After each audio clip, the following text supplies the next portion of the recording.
Yeah, good morning guys. What happened to our friends in the Philippines?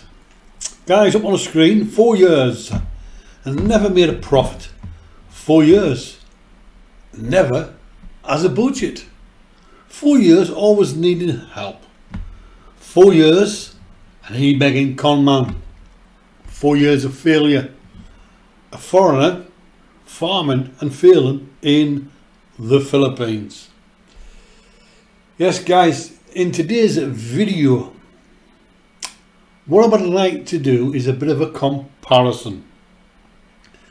On the island of Bosshog, we have two major parasite scammers, well-known parasite scammers, but they act differently, they operate their scamming differently, and I was just wanting to take a look at both of these people, and we'll come back to the lump of lard, but let's go and have a look at these two parasites up on the screen.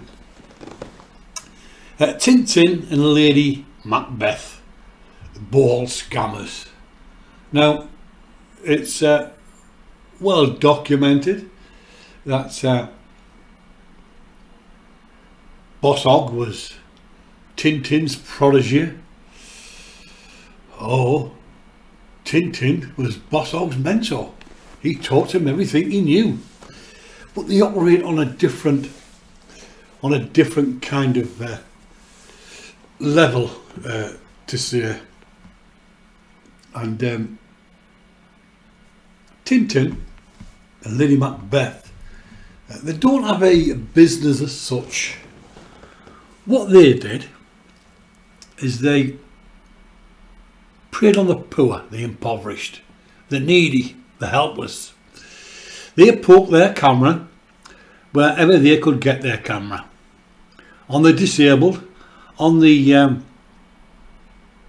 deplorable conditions people lived in, and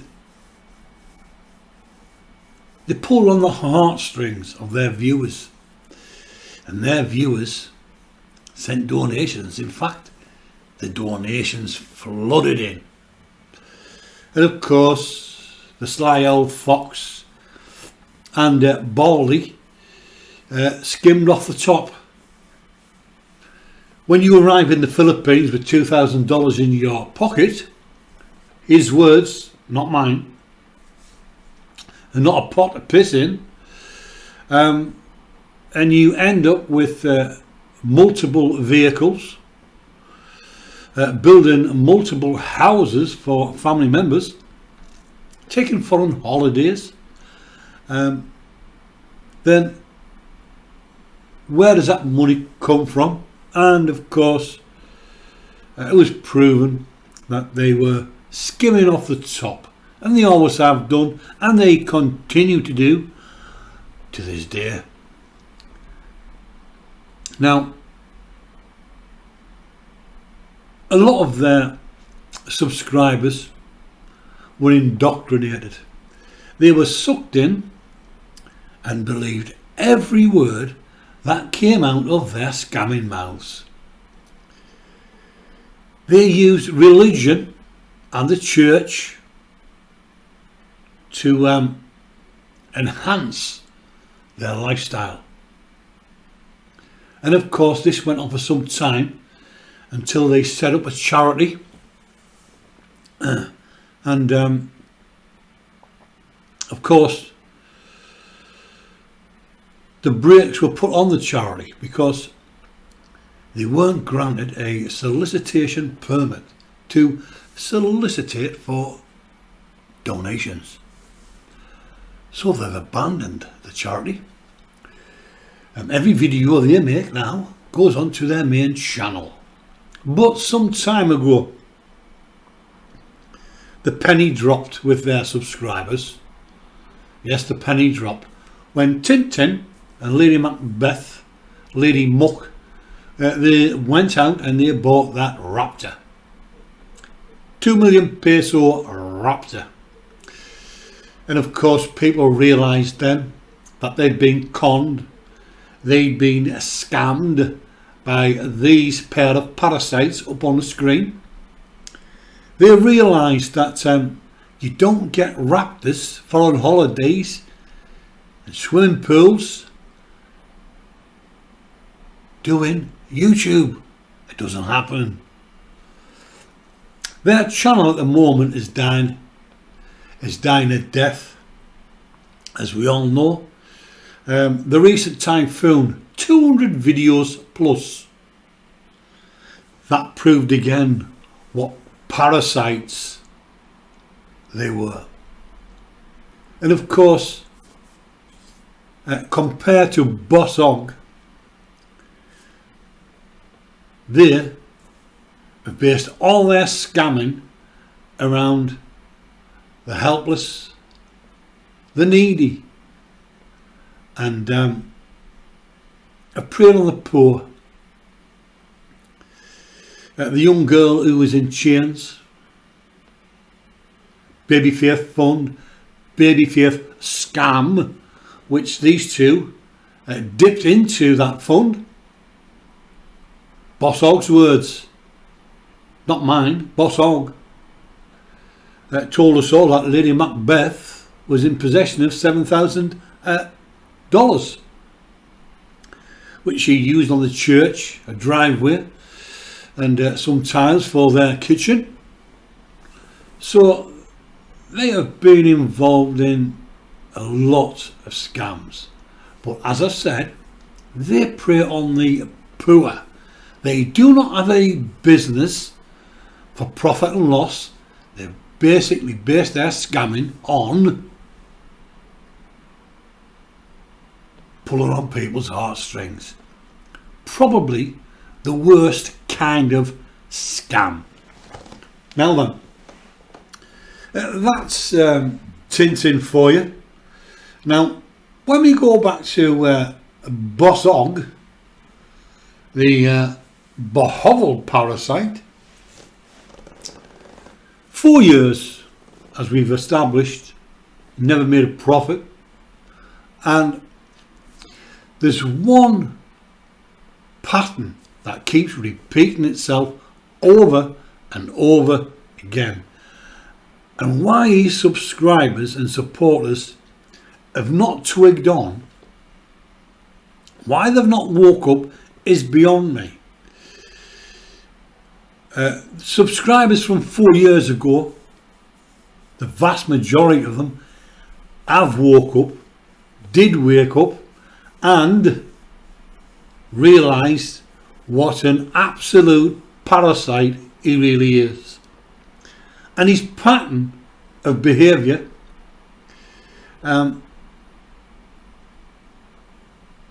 is repeated constantly.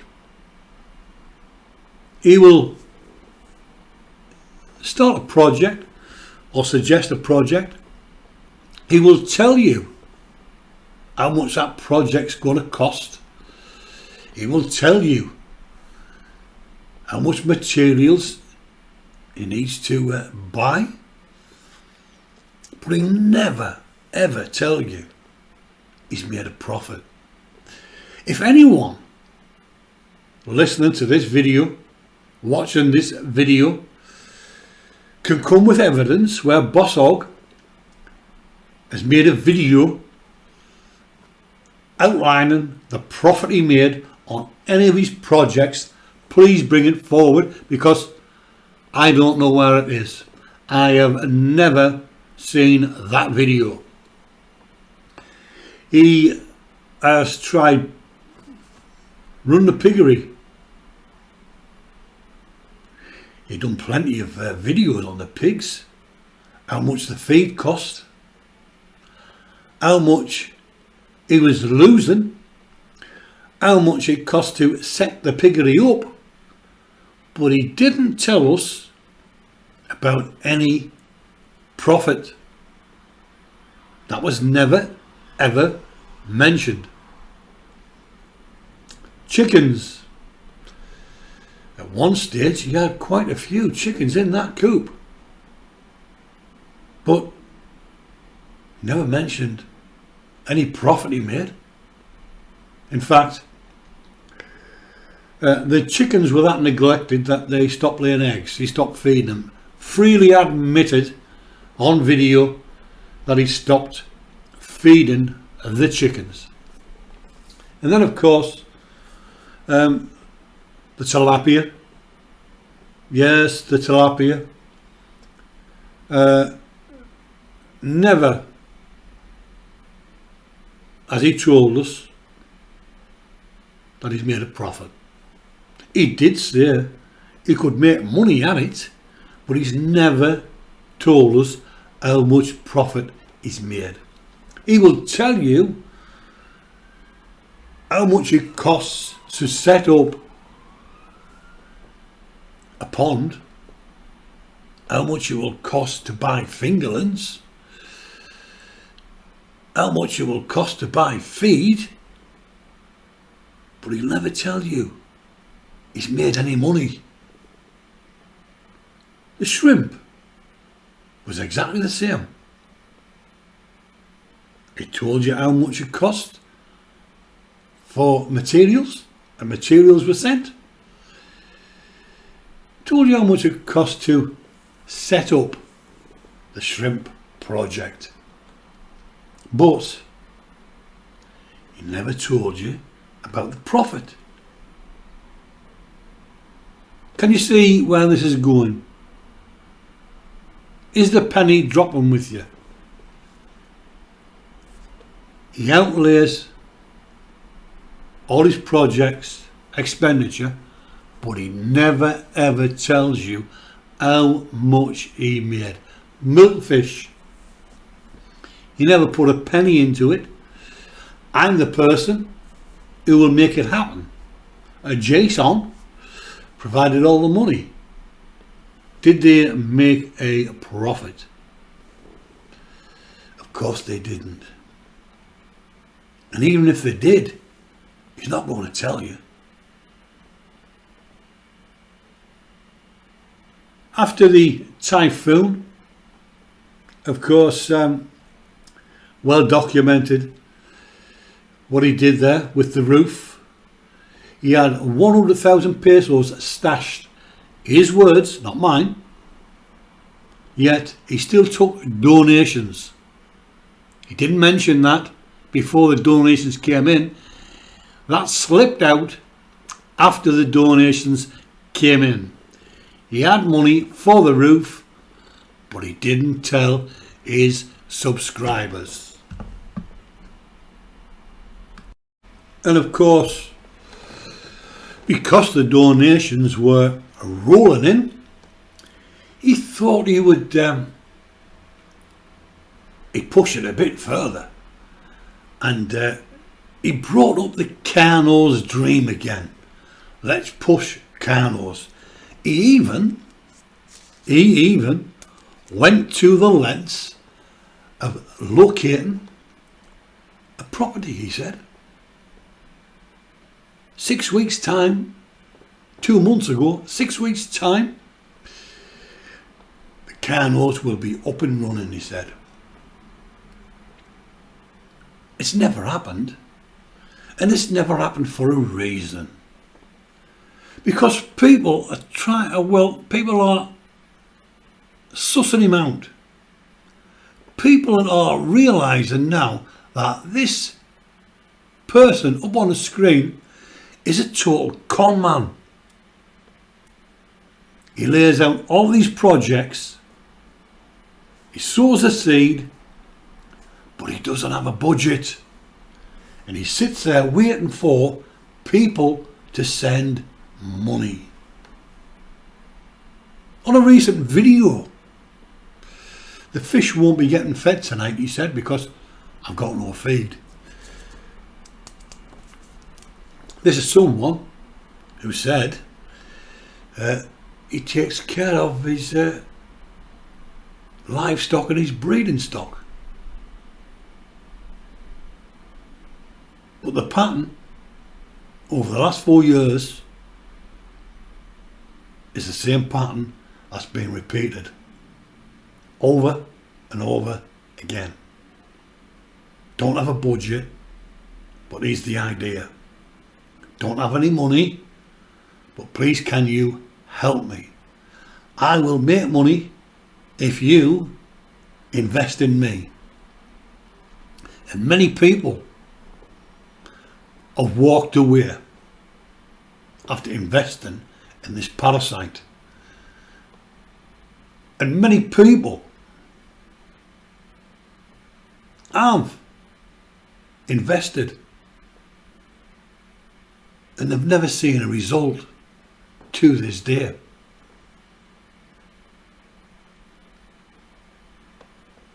His channel message, I will show you how to farm for profit in the Philippines. He's never made a profit. This is someone who has never farmed before in his life, never done any physical work before in his life, came to the Philippines and set up as a farmer. A failure. Shouldn't be farming, it should be a failure. A foreigner failing in the Philippines.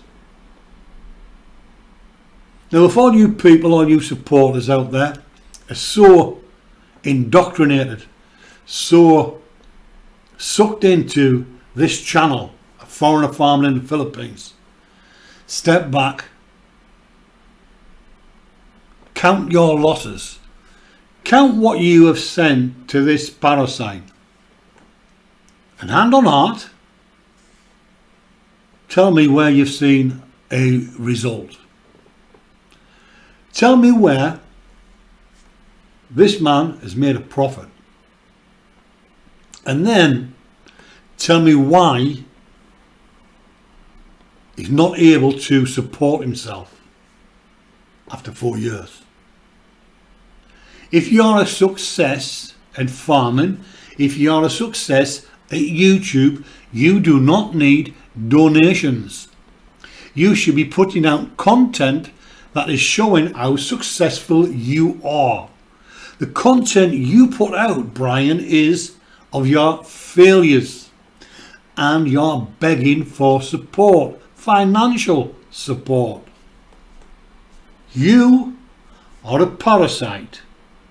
It's well established, it's well documented. And the sooner people realise that they're being sucked in by you, the better. 4 years you've been at it, and I can tell you now, this is a message to Brian's supporters. In 4 years, another 4 years, he will still be looking for help. The e-begging con man from the Bosshog will still be looking for help, because he is a failure with a capital F. The writing on the wall should have alerted you very early on. When this cheating scumbag had 2 children by 2 different women in the Philippines, that should have set the alarm bells ringing to what the character of this man was. He is an absolute scumbag. But along with Terence and Beth, they're both scammers. They just both do it differently. One feeds off the poor, and this one feeds off the uneducated supporters that he has. He's a con man, and the sooner you wake up to the fact that he'll never ever make anything of himself in the Philippines, the better. How many more years do you need? Most expats, and there's not many, but most expats who's been there a couple of years and they didn't make it would have gone home by now, but this parasite hasn't got a home to go to. And this parasite is living in the Philippines on your money. You are supporting a failure. Wake up to what you see on the screen. On that screen, in front of you, is a parasite, a welfare case, and a con man. Till the next time, guys, do not send the parasite from the Bosshog money. Wake up and watch this man disintegrate. I guarantee you one thing: stop sending him money and he'll be out of the Philippines within 6 months. Till the next time, guys, bye for now.